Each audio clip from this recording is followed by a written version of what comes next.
we then realized that Asians, right, we have very different facial complexions and structure compared to European. Not just our nose, it's not as high as Europeans. Our cheek is more protruding, right? And also our skull here, it's also wider.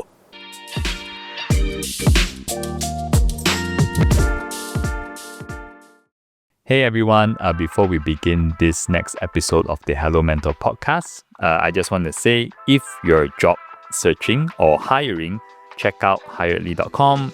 We are not just another job platform. We make it easier to find the jobs that people actually want, and we help companies stand out to hire the right talent.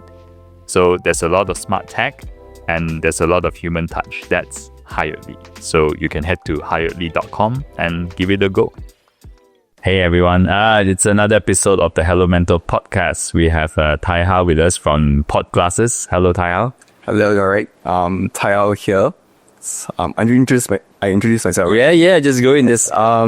Tai Hau here, I'm co-founder of Pott Glasses, the homegrown eyewear brand. So we focus on stylish and personalized optical boutique. I think that's where our position is. And currently we are also launching another brand, Pott Sunnies, the stylish sunglasses that's catered for Malaysians, and ideally we want to aim for Southeast Asia market. Yeah. So currently we have two brands. Pott Glasses focus more on optical, where prescription glasses is, and Pott Sunnies focus on taking care of your eyes under the sun. Oh, nice. Right.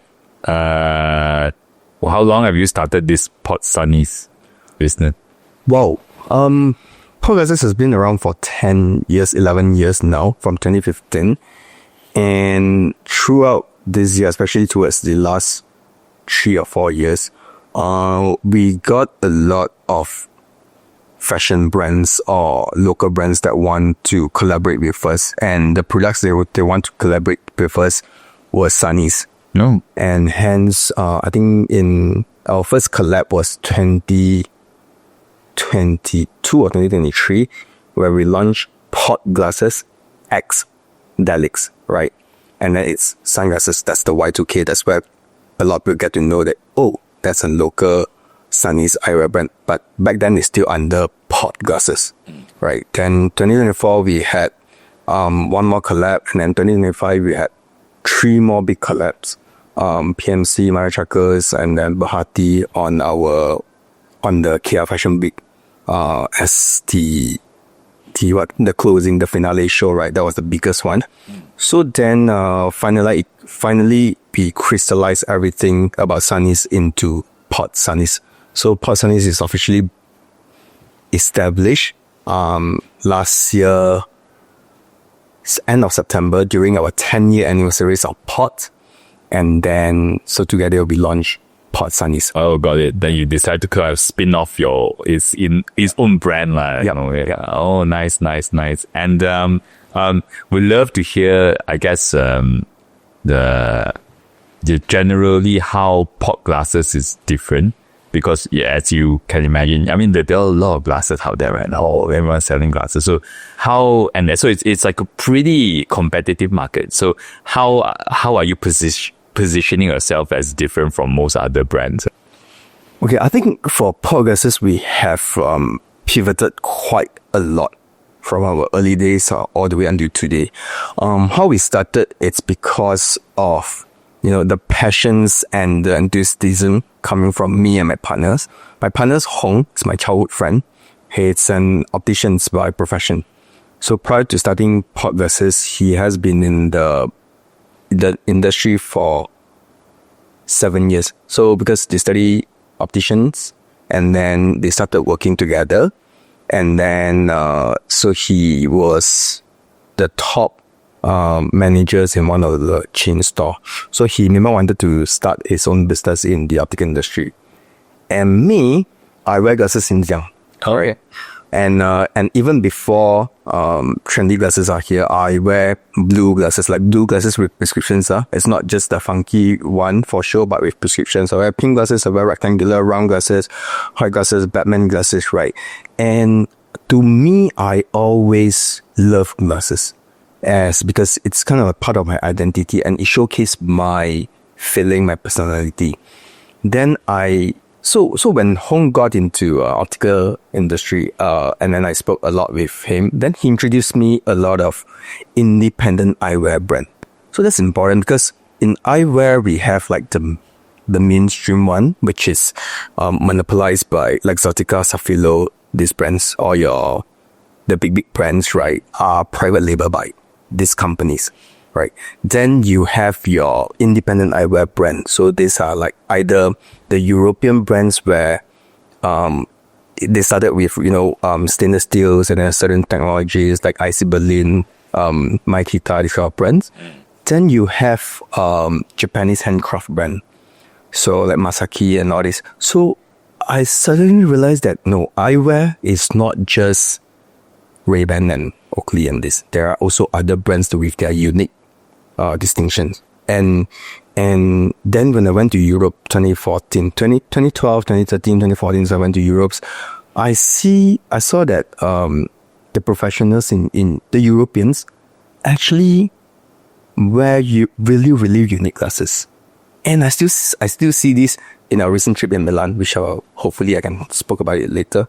But they really wear unique glasses. And back then, Malaysians are still wearing rectangular, squarish glasses. And not only that we are wearing rectangular, squarish glasses, we don't feel confident or we don't really talk about glasses. We'll be like, I got power, so I need to wear glasses. But Europeans, the way they carry glasses is different. And you can see that it matches their style.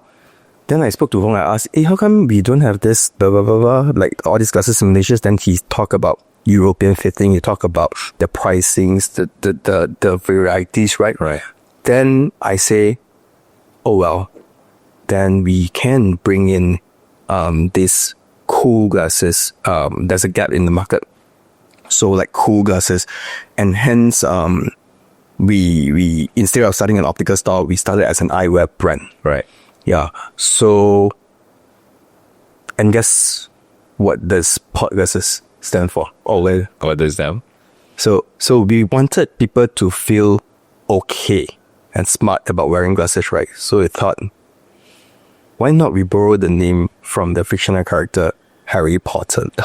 Alright, right. So initially it's called Harry Glasses, but as I was registering the domain, harryglasses.com, it was taken in my dormitory back in school, and then Potter Glasses, and then I have another friend next to me. So our co-founder is just another friend, and then he's like, take away the ER and just call it Pott Glasses. So that comes Pott Glasses. So the idea of having Pott Glasses is to bring stylish glasses to Malaysian markets that caters to Malaysians market, especially with the Asian fitting.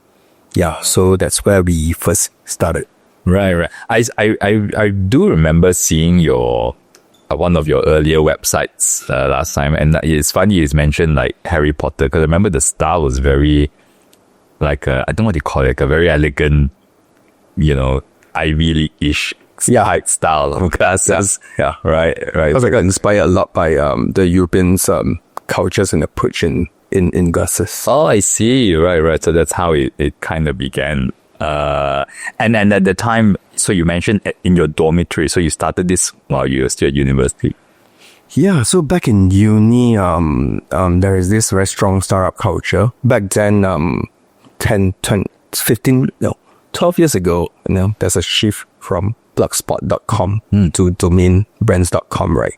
So, having an e-commerce like website store seems to be e-commerce seems to be the lowest entry to start a business. So, hence, I kind of designed the website with the help of my cousins who does the CMS. So, then we launched we got our domain, and then we set up our website, in 2014. Yeah. When I was still in my final year of my uni. So yeah, that's the story behind. Oh, right. And at the time you were studying to be a civil engineer, is that right? Yes, civil engineer. Yes, structural CMS, civil and structural engineer. Yeah. If I could take a step back, why? I'm so very curious, because obviously you went in to try to study civil engineering, and then you came out starting a business, right? And nothing to do with engineering at all. Why did you pick civil engineering? I picked civil engineering because it's a very mainstream, I would say Chinese boys main route, right? Science stream in SPM, then went to STPM, still science stream, and now science is guy science, physics, right? It's a very typical route. I would say I went through the very typical route. Form 5 science, Form 6 physics, chemistry. I can't touch bio, and then after that, straight away it's either chemical engineering, civil mechanic. I didn't even know there's like sociology, history. I didn't even know about a lot of things, honestly. In my mind, it's just if I can make it to engineering school, then that's the epitome of my 12 years of school life. I see. Yeah. Right. So you kind of got the it's like, Malaysia is quite unique, right? Like, because you can go into science stream, you should. Yes. So therefore, everyone just keeps, right, walking down that path. They don't even know if they want to actually do it. Right? Exactly. Right. And while but I'm going to assume that while you're studying civil engineering, you must have suddenly realized that actually this is not what I want to do. Right? So it's a bit of everything. I love civil engineering. I still love maths and science, and how I run the business today. It's still a lot about the framework is still very much maths and engineering, like relationship between one and another. So all these things, I still love civil engineering.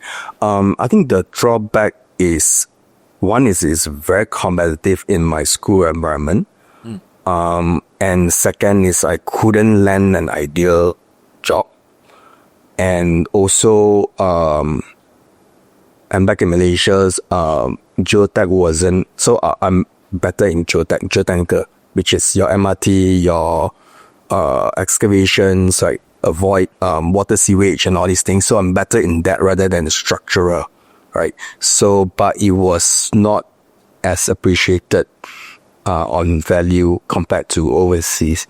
So that is the not bright side about engineering. And on the other hand, I just feel like very natural to me when it comes to brand and marketing. Very natural, but it doesn't mean that I know. I just feel like I'm very interested in it, and I kind of just want to do some things. And I got inspired by a lot of startup founders. You know, it's sort of like confirmation bias thing. Oh, if you remember, Derek, back then what's the headline? Uni dropout, Cambridge dropout, this dropout, that dropout, and then make it. It makes you feel like if you're not studying anything, you're losing out. Right. So only to find out that that's what was like not the wisest thing to do. Only to find out years later. I think that's the dark side of entrepreneurship. There was a lot of buzz around entrepreneurship around that time you started. I mean, I really started around that time also. Interestingly, I mean, if I can share a quick story here. When I first started this, I didn't even understand the concept of a startup. I wanted to start like a platform that helps a lot of like young people find the right culture. And then later, suddenly there was this entire startup boom. I was intrigued. I mean, this is how lame it was. I think I want to start like an internet business. Like I was actually still calling it that. And then suddenly the OG, my friend. Right, yeah. Then suddenly the startup wave came in, and then I was like, oh, I'm a startup now. Like I'm a tech startup. I didn't realize it. Who we have welcome post. We have E27. Yeah, that's right. That's right. Those are the medias that keep sharing a lot of info about the startups back then. Right. And you started around that time too. Oh my God, that just reveal how young you are. I'm much older than you, I assure you. But okay, and you mentioned just now your civil engineering background helps you a little bit with the current business. Like, can you be specific? I'm very curious. How does it help? So, I think maths and engineering, right? It's all about logic. It's all about a lot of time you try to spot patterns, right? How our minds works, it's spotting patterns, getting certainties. So if you don't know about anything, we will put a coefficients to that. Everything is related to and everything. It's just that coefficient. Y equals to X. But if you don't know if it's a directly proportional or what, then you can add an M in front, or you can add a square or cube at the X, and you can also add plus C. So I think a lot of things it's correlated. So when it comes to approaching some things that I don't understand, so I will just put this framework immediately.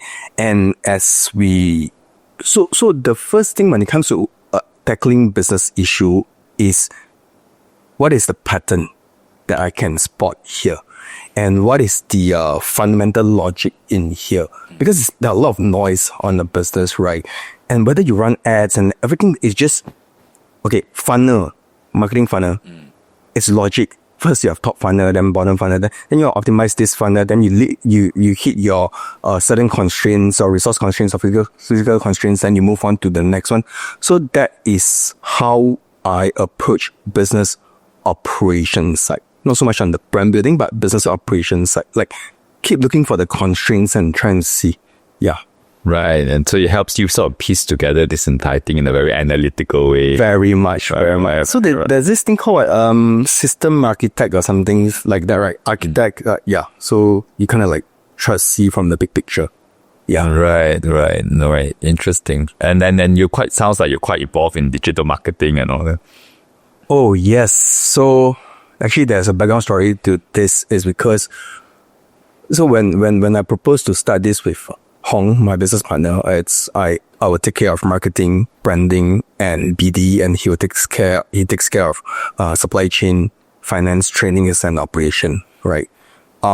Then our first year was fine. I think we hit jackpot because, long story short, we started off online. Then we went in, but we couldn't get any sales. We just have a very nice website. I didn't know anything about marketing. I didn't know anything about traffic. So we have a lot of inventories. Then we went to bazaar, a lot of bazaar like Pasar Malam, but more artistic bazaar. Real bazaar was one of it. Festival Belia Putrajaya 2015 was the one that kickstarted it. Then after that, we realized that people still want a physical store. That's where we went to opening the first store. Took up half a lot in Subang SS15. That the hipster, if you remember the terms, right? Hipster. So that's the hip place. And then we got coverage from Falcon Post, right? After we got that welcome, I didn't do any much marketing yet. Then we write on that, and then we got good tractions, and then on track to open another one in SS2. 2 months into opening SS2, outlet in SS2, no, we didn't hit our sales target, right? And then OPEX is eating in there because it's all bootstrap. And that is when I start to realize I didn't know anything about marketing. So I had to actually ask, what is marketing? Right. So that is when I started to learn about funnel. Back then, content marketing is blog writing, right? And there are a lot of agency also. So we work with agency, work with freelancing to kind of like pick their brains. And that's where I got my own interpretations of digital marketing. Right. So that's how you got into marketing. Yeah. So you were in, and then you started diving into the content marketing era, not that. Yeah. All right. Yeah. Right. Then. Back then. When people still want to read. It's like, yes. I guess people still read now, but it's completely different. Totally different. Right. Yeah. Interesting. And that's how you got into retail also, right? So you said. Yep. I see. Right. Is it very different running an online store with, or what's different? I think having a retail store gives you confidence in terms of product market fits and interactions with customers. It keeps you afloat, but at the same time, retail, in my opinion, is still not the best business model because of the capex and opex. So that is why initially I really refused to step into retail. But our business nature, our product nature requires us to do so. I see. Right. And it requires you to do so because people like to try on glasses. Yeah. So even before, we find so many ways to solve this problem, the problem of trying on, right? So the old school method is you open the store and then get people to come in, right? So our method is we bring glasses to people's doorstep. You can book an appointment and then say this thing in Ampang, and I'll bring 24 pairs of glasses to your house, and then I'll bring my lens meter, also my refractions meter there to do an eye test for you. So we are trying to see how we can reduce the frictions But then again, that is not sustainable because of traffic and logistics. We've actually even calculated the cost of going there, and then why people don't buy, and then so all these things were in the early days. Oh, that's so cool. Right. Like, so you actually go to them, have them try on the glasses. Right. How long did this last? Oh, this lasts for a good 1 year, 8 months to 12 months. Oh, wow. Yeah, even after we open our outlet in SS15, we still go because when you open a retail store, right, there's fixed costs already, and then there's so much capacity, like empty time, and then you literally don't need to do anything, and just being E-link in the store. So might as well just send our people out. Send our people means send me or Hong out lah. Usually it's here. You just go out, yeah. Oh, interesting. You know, like I find a lot of this is how a lot of startups start. Like they say that you do things that don't scale, right? Like literally, because no sane glasses business would do it. So you do it lah, right? That's how you kind of break into the market, right? Yeah. It's also trying to find ways, right? Yeah, try out new radical ways. Yeah. Right. And I think from what I read, the way you understand the idea that the Asian fit is very different, right? From like a typical, I don't want to call it standard fit or global fit, right? So can you talk more about what that Asian fit is? So Asian fits, the obsession towards this Asian fit comes from Hong. A little bit background about Hong, it's that he is a person that derive satisfaction from helping customers to solve their vision problem. If you ask him, he can still say the same word, same sentence again and again, and that keeps him in the industry.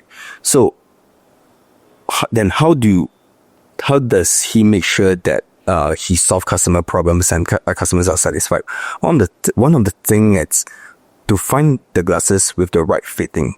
And when it goes deeper into this, we then realize that Asians, right, we have very different facial complexions and structure compared to European. Not just our nose, it's not as high as Europeans. Our cheek is more protruding, right? And also our skull here, it's also wider. So what happened is that for a pair of glasses, then you have three elements here. One is that you have your nose pad, right? So Ang Mo one, then either they don't have this nose pad, or the embedded one, it's actually very shallow. I say, yeah. So that because theirs is the glasses sits on the nose rather than ours is you have to sit on here. Ah, right. Right. So the big difference, my friend. Big difference. If the glasses sits on here and ours is you have to sit on here. So is it like I don't want to call it the nose bridge is lower? Is it? Yes, lower nose bridge. Oh, okay. That's one. And second, it's so when your glasses doesn't sit properly, it will just keep failing. Alright, that is one of the reasons why people don't really like wearing glasses. I haven't touched on the weight yet. But then second, it's because our cheek is so much more protruding, right? Our glasses, this is what we call pentascopic angle. Right. As you can see, this is close to 90 degree already. But if you look at the cool glasses on the posters on the MotoGP kind of, right? The Ang Mo one is very centered on. It's very yang one. Oh my god. Wow, you look so nice on poster when you buy it. It touches your hair, it touches your cheek. For guys, still okay, but for ladies, it touches the makeup. Oh, okay. Right. A lot of smudges. That is also part of the reasons why in the old days, they don't really like wearing glasses. Right. Yeah. Then here, the scalp. So, I think maybe Southeast Asian, cause not even China, Southeast Asian just tend to have a wider scalp. Okay, not here. So our face is not straight. Our face is like, oh, here is okay. How come wider here? Cause here, if you look from top, it's really wider here. So, especially guy, Chinese Malay, tend to require a wider size, frame. Otherwise, it feels like kapit. So not comfortable. So, we spotted this, and hence when it comes to designing glasses and curating glasses, Hong say how we need to have Asian fit glasses. So that is non-negotiable. Even until today, when we see, wow, we are so stubborn about this that if the glasses looks good, but when you wear it, it doesn't feel nice, we won't be producing that. Yeah, so that is how it. Oh, that's interesting. I mean, when we were speaking off camera just now, I was also saying that I also have a pretty wide temple, so sometimes it's the tension at the side is not that comfortable, right? Yep. There's one main reason why I don't wear glasses. Okay. Is it very difficult to source for this kind of Asian style glasses? So to solve this, there are two approaches. One is starting from the design part already. On the design part, you have to start designing from scratch, especially how we play around is we play around with this or the lens width. So for wider face, we look for size 58 and above all the way to 64. So 64, yeah. So when this is wide, that automatically is okay. Another way of solving it is the adjustment. So this is where a good dispensing opticians come in, the skill set. Because for frames like acetate frame, so what I'm wearing, it looks like a plastic, but it's not a plastic, it's called acetate. It's a plant-based resins. So we can heat it up and then mold it. Yeah, so it requires a lot of hands-on to, just adjust it properly. So glasses, unlike shoes and clothes, adjustment, it's so vital. And because you wear it 12 hours a day, right? And then you really, actually glasses wearer really prioritize comfort over style. Right. Comfort definitely comes first, whether it's vision comfort or the wearing comfort. Right. Yeah. All right. Oh, interesting. So you can even like heat it up and try to expand it. Yes. And then you gotta do it right so that it don't reverse. I see. You heat it, then you adjust it, and then you cool it using ice or cold water. Oh wow. Yeah. Okay. I presume that you have to buy the correct material for this to work. Only some materials can do this. Yes. So there's also a lot of a bit of educations to consumer, especially when they come and ask, hey, how come my glasses cannot adjust? Because if you're wearing like a tiara or nylon materials, then can't, and then sometimes the weight distributions is not correct. So yeah, so a lot of personalized pinpoint. Oh wow. Yeah. Okay. Yeah. I know I learned so much. As someone who actually experiences the issue, I didn't realize there's a actually very common problem. Very common. It's very common. Yeah. Oh wow. Okay. And this is very clear on your website, like that you do this. Because I asked this more because again, when I first encountered your business many years ago, it was not obvious that this was the concept lah. Yeah. Maybe over time it changed to this. Yeah. There you are totally right. It's because I think when it comes to contents and how we communicate with the audience, right? When we first started, we always communicate what we have in mind. But I think a proper communication should resonates with consumers, right? So initially we talk about the aesthetic quality, we just touch the Asian fit on surface. But actually we should touch a lot more on the fitting. Yeah, so we improve as we get in terms of the communications. Right. And you've learned it as you go, and then you realize actually this is the thing that the pain point, right, that draws people in, right? And that also led us to our 5D optical styling, where ultimately people want to make sure that they don't make the wrong decisions in buying glasses and they look good. So these are two main things that people want in getting glasses, right? Before vouching for a brand or anything. So hence, for us to be able to do that, we have like 5 dimensions that look into your power, your occupations, your usage of glasses, your color, skin tone, and also your lifestyle. So these are the 5Ds that we slowly deploy in our business. I see. Okay. And because obviously you've learned over time what attracts your customers, what they want and all that. How do you acquire your first customer? What was the story behind it? Our first group of customers, our friends and family aside, our very, very first one is Festival Belia Putrajaya 2015. That one is in Putrajaya. I still remember I saw KJ, Magic KJ, right? He visited. So our first customers, we have a booth. And then we still use the terms rustic, hipster. Our glasses are like boots, finishing kind of things.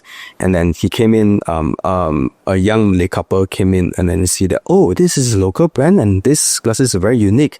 I want it. And then we thought that he just want to buy the frame, by saying, oh, you can do an eye test. That, yeah, we really brought our, Hong is just so resourceful in this and he just can just make do with anything, right? So we just require a 10 feet, which is 10 feet, and then he did his eye test there, and then the person's like, oh yeah, sure, I'll buy it, and then we were like, tell me your address, and then I will send it to you because we don't have a shop, we can't collect, right? Then he really gave us the address. We still took cash back then, and then that was our very first sales, and then on the day itself, I think we have another 2 or 3 more. That really validated our offering. Yeah. So that was our first customers. Our first wave of customers, it's after Vulcan Post. Yeah. So that Vulcan Post really helped us. Really helped us. Yeah, because it's like the tech bro will come over and then people who are in startup will be like, oh, this is also very cool. And then I want to support this. And then, yeah. Right. You are right though, now that I think about it. I think in our early days also, Vulcan Post did write about us quite a lot. And sometimes we also kind of explain where all the organic traffic is coming from. Yeah, totally. Right. Yeah. And we're going to like, hey, how do we track? How do we replicate this success, right? Right. Oh, yeah, just give it to it. Right. Interesting. And in its last 11 years, right, you've been running this, like, what are some, do you have any particular really challenging moment that maybe that you can share with us? Yes, my friend, some things that I don't share often.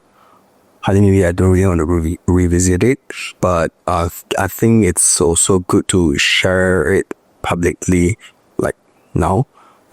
It's during COVID period. In 2019, we have 4 outlets. We open 1 outlet every year, right? And then 2020, early of the years before CNY, even told our team that, hey man, it's our time to find out. This year we wanted to open 2 more outlets, right? And then March, went back to Kelantan for CNY, come back, government announced MCO. And we didn't know anything what to do. The first 30 days was just crazy, but we survived. But then after that, it just grueling, and then we just don't know what's gonna happen. And then we were forced to close down 1 outlet. Partly it's also because the landlord wasn't very easy to deal with, and we have to downsize. We gave a very good package, like, hey guys, moving on. I really don't know what's gonna happen. Here's the offer, take it or leave it. From a team of 14 to team of 7 or 8, I think. Then after that, that MCO1 rebound is still okay. Everybody thought that, oh yeah, it's fine. People do revenge sale, revenge shopping, right? And then it's okay. But then I realized that, oh my God, our business is so heavily rely on, footfall, female footfall. Then, in early 2021, I started to prepare for another business. Don't get me wrong, we went full force in bringing glasses online. We even hit 10K sales on Shopee or Lazada in 1 month, but there's still no margin because we're starting just trying to. So I realized that, our business is actually in a very risky position. And guess what? 2021, I pulled my marketing team, creative team. We went to frozen food business. And early 2021, before MCO2, Pott Glasses, we still get footfall because it's you still get to go up. Then we could sort of like bought some time and then crafted our brands out and then took some photos and then able to source the right partners for frozen food thanks to my friends. Then MCO2 hit. For Pott Glasses, literally zero business activity. Literally zero. What we did was we launched, we realized that some customers might have their glasses broken, right? So we launched the rider service where you can, we will arrange glasses delivery from your house to our place and then we'll fix it and then we'll send it back to you. So that solved customer problem, but not big volume enough, right? Then what kept us afloat is me, my marketing team, one lady, two ladies. We started online frozen food business and then after that got good tractions.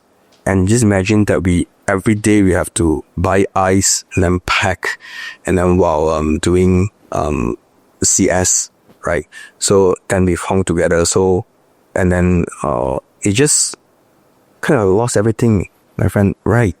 Everything's that we built just cannot run anymore. And then we have to my friend called me pardon my language, but 豬肉佬 because we sell frozen beef, frozen pork, frozen everything. It's with another entity. And then I was so steady too, and then just look across, look at the sunset. I was thinking, when will this end, and do I have to start all over again in another business, right? Yeah, so that was the lowest. But the good thing is frozen food business got very good tractions. We got 100K in 3 months, and then subsequently every month we got 100K, 120, highest we get 180K. Even our RTC, ready to cook vendors, was shocked. We suddenly climbed to his top 3 clients, and then he has to ask us, hey, give me a forecast of sales because I need to prepare my inventory for you guys. But then it ends as fast as it gets. It rise. So by September, when MCO3 lifted, all the online delivery business just sink, and then Pott Glasses business rebound. So that was dark. Such a painful time, right? I've heard we've interviewed many people on this podcast, and everyone went through this phase and had to figure out how to generate cash. Yes. Right? Yes. So, to sustain, and everyone's trying to be very creative, and you went into like frozen food business as well. That is very creative. We grew from one small fridge. I still remember. I was like, oh my god, this is the Americans in startup in the garage story. From one small freezer to two bigger ones. Bajaya, the brand is Bajaya, to another 4 more total in 7. Yeah, crazy time. Well, what do you think is the biggest lie people tell themselves about entrepreneurship in Malaysia?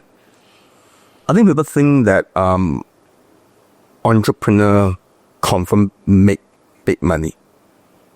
I think the risk reward ratio may not be of everyone's appetite. Yes, we have low risk, we have high risk, high reward, but we also have high risk and no reward at all. So as compared to another route where things are more certain. So I guess it depends on a person's appetite and approach in work and the priority in life. I really think so.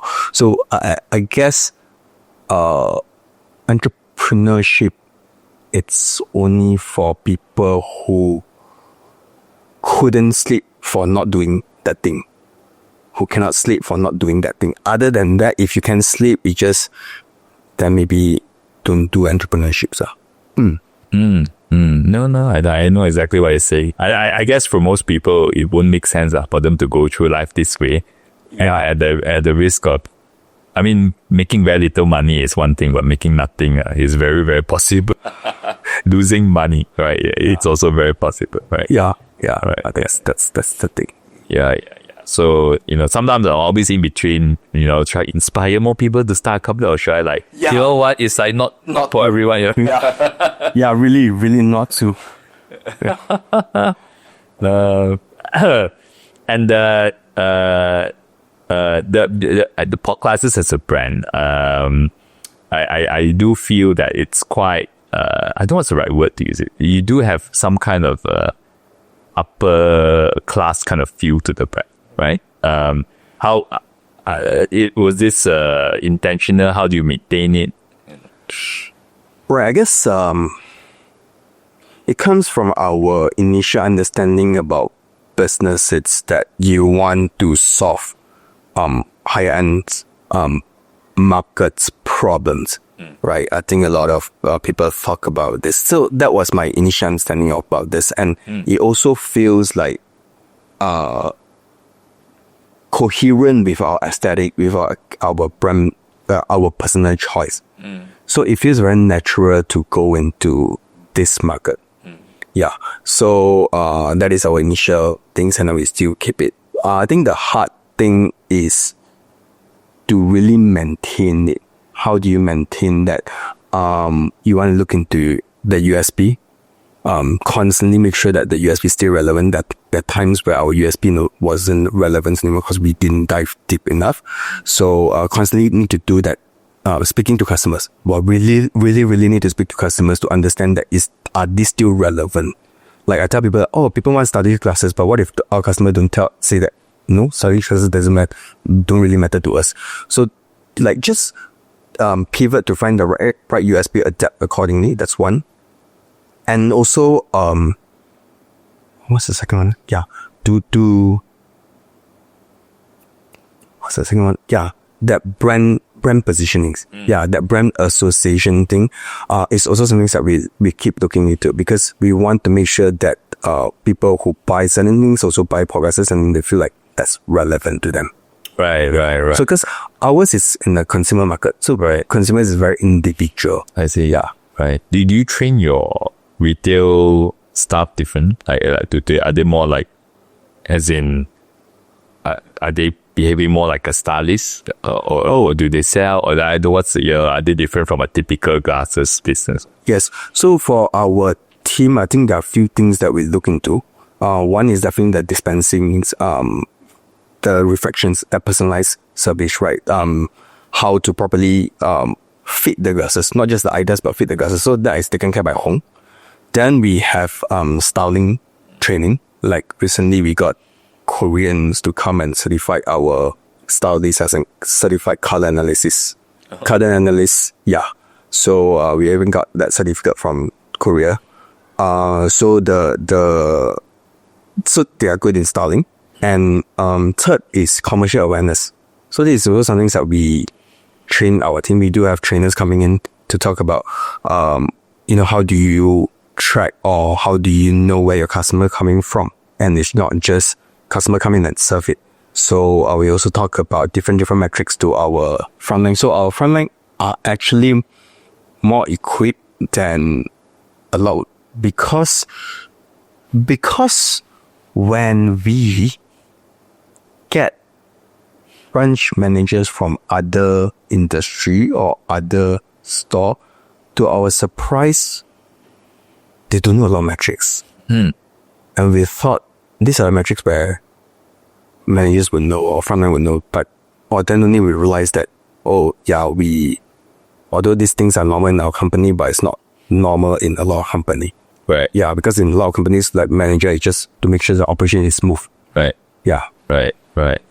And in terms of helping them style, is it very different? I'm asking the question mostly because so I do wear glasses, and the reason I wear glasses is when I was younger I wear it for style, I thought, but now I wear glasses because as you get older, I got to the age where I have it's a very slightly long-sighted when I'm reading, I need those reading kind of glasses.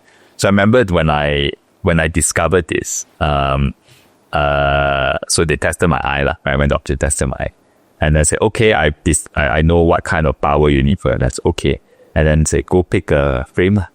So literally this was the process, go pick a frame. So there's a shop, And I'll just walk around and say, can I try this? Can I try this? I just try it. I like this. Like that was my buying process. Yes. Right. So there wasn't like when you were first describing to me how, let's say, the Asian face is very different. You should try this.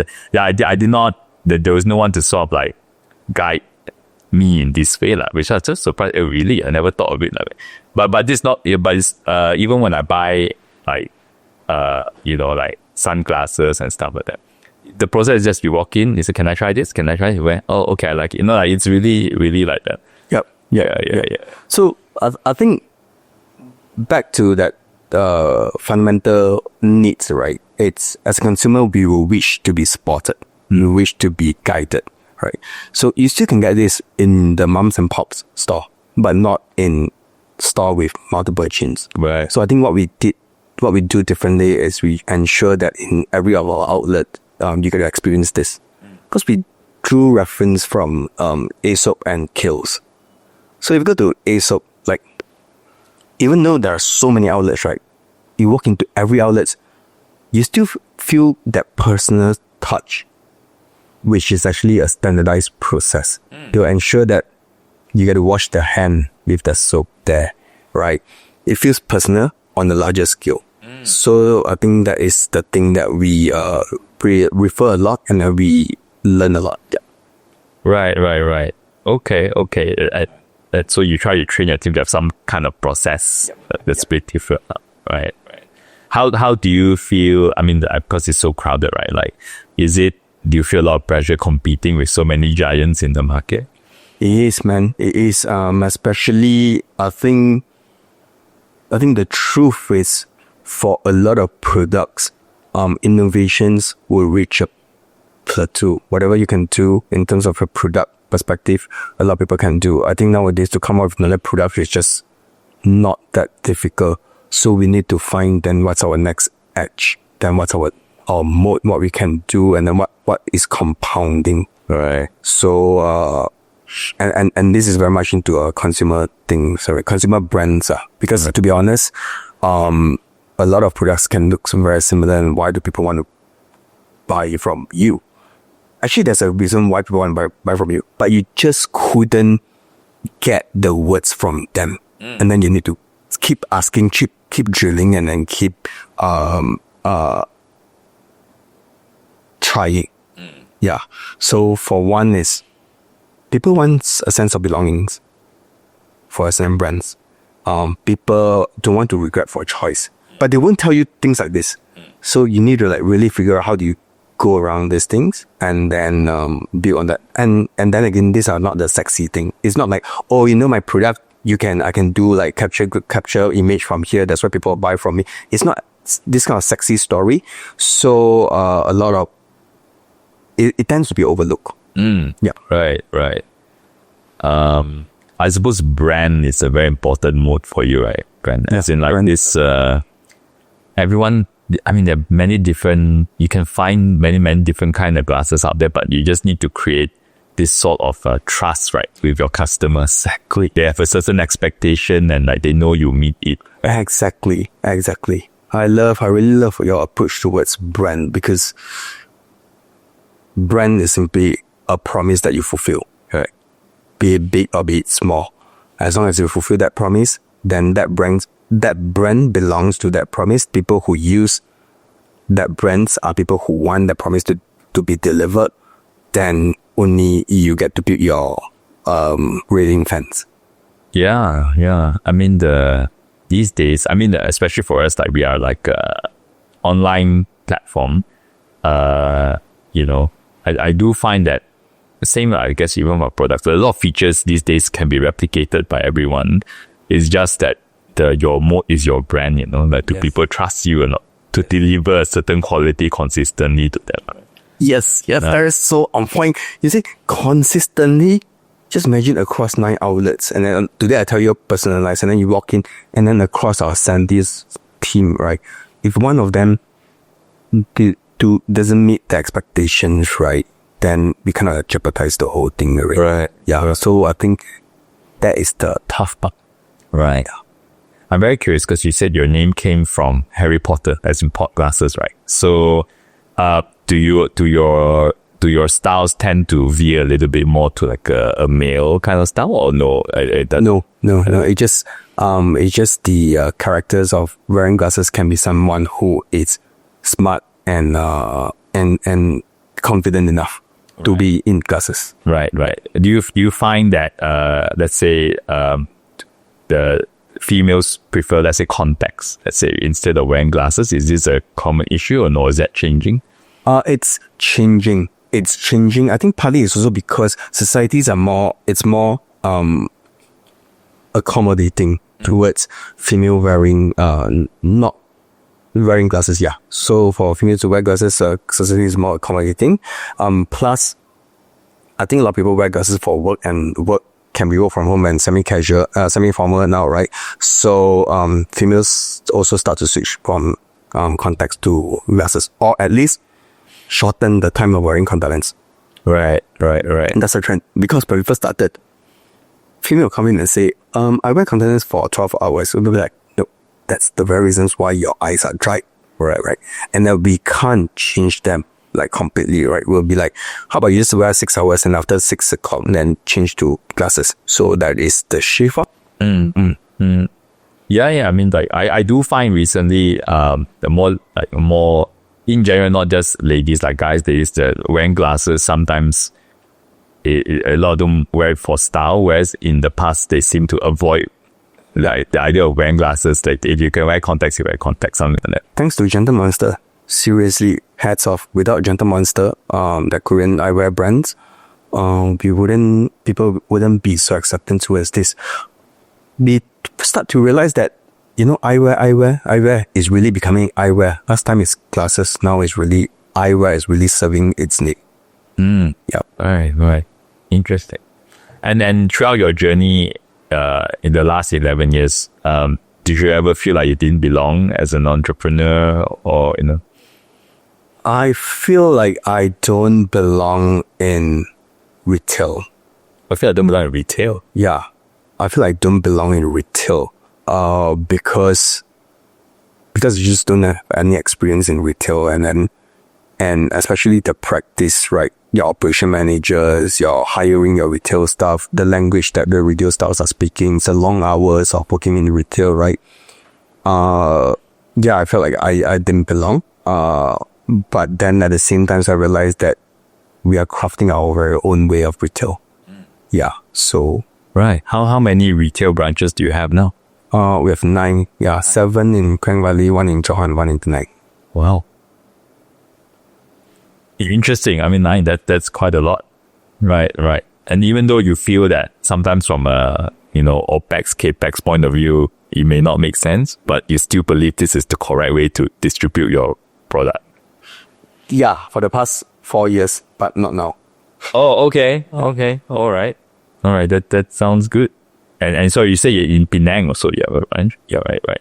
Is it easy to keep track of something that's physically so far away from you? No, not easy at all. Not easy at all. Initially, because we are first time business owner, first time running business outside Klang Valley as well, and we don't have someone who knows. We don't have an area manager like the established company. They have the frequent visit, they have the support, they have the reportings we don't have. So we have to establish our very own routine as well. And also listening, right? Listening to, because Penang's culture is different from KL, from Johor as well. It's very different. So it's not easy. Yeah. Right. It looks easier from a number point of view. It's just another outlet, but it's really difficult. Right. Because I imagine sometimes if something happens there, you need the support, that it's just so the distance is not so easy, right? Yeah, I guess that was the tough part. Yeah. Okay, interesting. I have about 2-3 more questions left, but I want to circle back on something you mentioned at the beginning of our chat. You talked about your visit to Milan. Yeah, maybe there's a story there in Milan. Was there a story about your visit to Milan? Oh, love it. Love these questions. It's like a full circle moment. So how we got to Milan, it's after our launch of Pott Sunnies. Why we started Pott Glasses is we got inspired by the European brands, European independent eyewear brands, and how why we went to Milan is also after we launched our Pott Sunnies, and then there's this fine lady who runs or who worked for luxury eyewear brand, independent eyewear brand, reached out to me on thinking. She's half Malaysian, half European. She's a Penang girl, been there for 10 years plus. And then she reached out to me and then she said, hey, I saw your Pott Sunnies through my friend's circle. And then let's have a call. And then we had a Zoom call, a multiple Zoom call, and then she said, I've shared with you so many things about what I've done. Why not you fly over and see it with your eyes to believe it. So she worked for like really, really luxury brand. If anything, it's the MS of eyewear. And it's so difficult to believe, right? Just from the chat. Then Sungam last month was Milan Optical Fair Mido, one of the biggest one in the world. Then we have Silmo in Paris and another one in German. So she mentions that let's explore opportunity to bring Pott Sunnies to Europe. And so that's the entrepreneur part. Okay, it's about fulfillment. We gotta spend quite a bit to fly to Europe and then things are. But there I tell you, I flew over there not as a buyer, not as a purchaser, but as a brand owner to stand a chance to later on set up a booth. We haven't set up a booth yet. To go there as to represent Malaysia as an independent eyewear brand in the European stage or the world stage. It feels like, isn't this what got me started? Isn't this what I want to be able to express our creativity on glasses because we're inspired? And then I got to speak to the brands that inspired me. Gotti, the designer behind, I took a selfie with him. It's a Swiss company. He worked there for 20 years. And then he shared me the story about how Gotti started, and then Gotti started in the past 20 or 30 years. I think in the past 10 years, they set up their stores, their factory there, right? So he shared me their design philosophy, their close-knit relationship in the company. And the same things in Maikita, another eyewear brands. Then the same thing to another Swiss brand, then another brand called Anu. So I went to take photo with all these independent eyewear designer. It felt very fulfilling, and I feel very, very lucky to be able to even expose to this. So that's the journey to Milan, and this is just the beginning for Pott Sunnies. Yeah. Wow, exciting. Yeah. So when you speak to them and they tell you about their philosophy behind the design, right? Each design, or they even patent the hinge. They even have a full set of instruments for their glasses, right? I mean, the Europeans are just so good in this. So good. Yeah. So that's the Milan story. Yeah. And you are going to Europe? Finger crossed. I keep telling myself we can't rush this.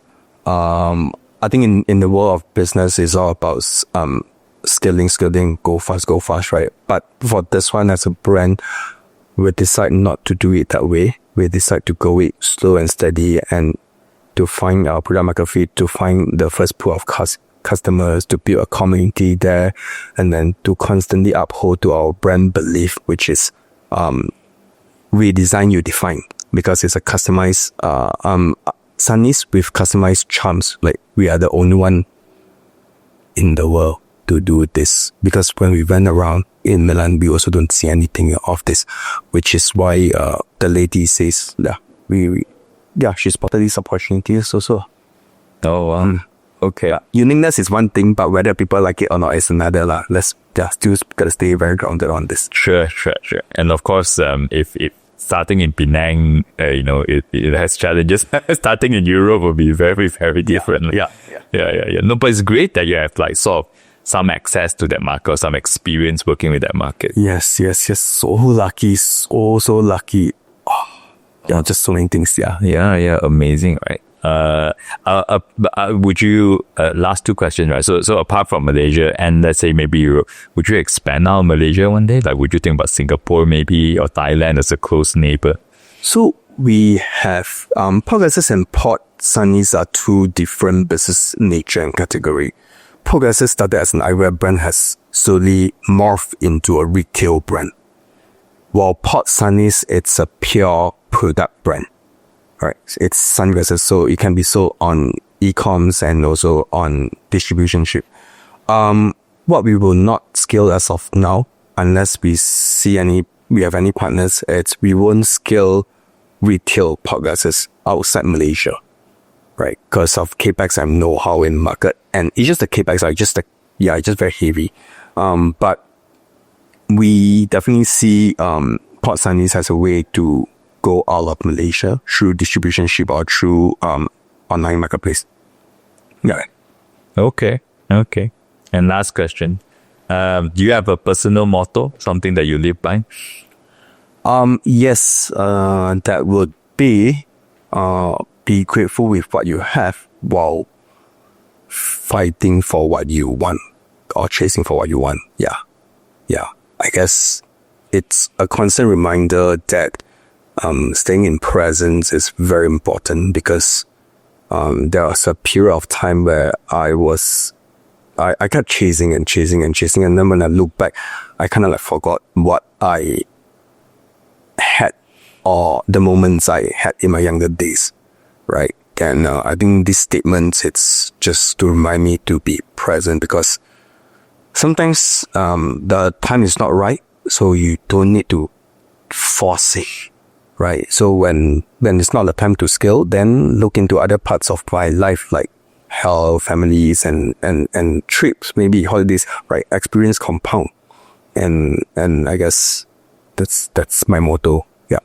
No, I love that. And sometimes when you look at companies or let's say entrepreneurs, when they're trying to drive growth, it's usually because, they want things to be better, which also indirectly saying that they feel that what they have now is not good enough. So they want things to be better. And finding that balance is very important. So important. So really important. Sometimes when I'm facing like a really big challenge, right, and I feel, like I'm so tired, I want to give up, right? I would just ask myself to think back like 11 years ago, like to this guy who started with nothing, and to tell him about all the problems that he will have to face today. And then I think he will look at it and say, oh, not bad. We grew quite big, the way. So it's like perspective, like you look at it so different. Oh, you have to deal with this. Oh, but I didn't realize that we managed to get so far, right? Yes, totally. Like if you look back, honestly, your peers who had started during our era are no longer in business. Right? To really think about it, COVID itself has shut down so many big and small businesses. There's so many cafes are shut down. Everybody carries that dream. It's just so lucky to be able to still continue holding that and growing that, albeit the pace of it.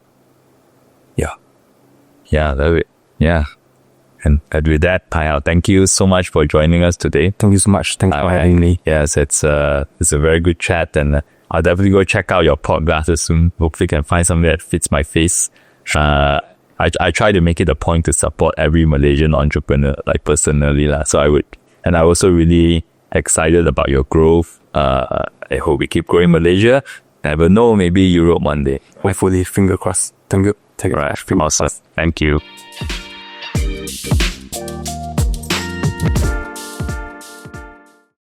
All right. Thanks for hanging out with us and getting to the end of the episode. If you like this, follow us or hit the subscribe button. It will help us bring on more amazing guests and makes the whole show better for you. So thanks again and see you in the next one.